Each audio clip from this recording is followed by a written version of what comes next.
ba tuổi là lan quý vì thao sư bởi sản nhà thao cụ bê quẹ những gì nói ba hàng giờ thôn bèn chú đột quý ở tràn bê là sĩ tình ông theo sự đã kỷ mà nên all be in hi lùng đăng bị na là bị hi còn gam bốc bị phát quang na dingen của ba bác sĩ nên ông sang xem ta hen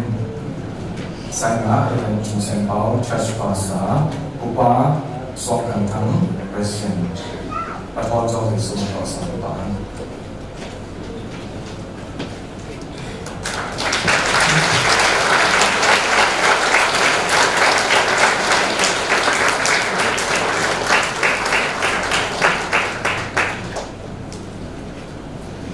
abana pato na lai pi zale som ni le thumvena Myanmar Baptist Convention khom pi panen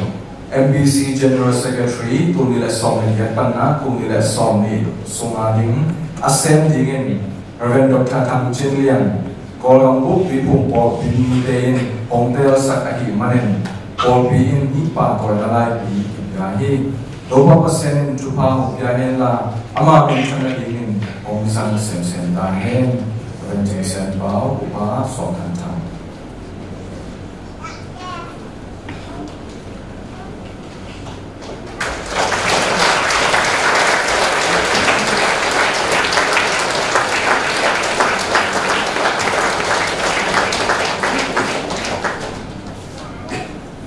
bà tôi là ông cha sạch sẽ bay cái lệ ông sang sạch bà tôi thì tôi sống ngày 5 năm của lòng ông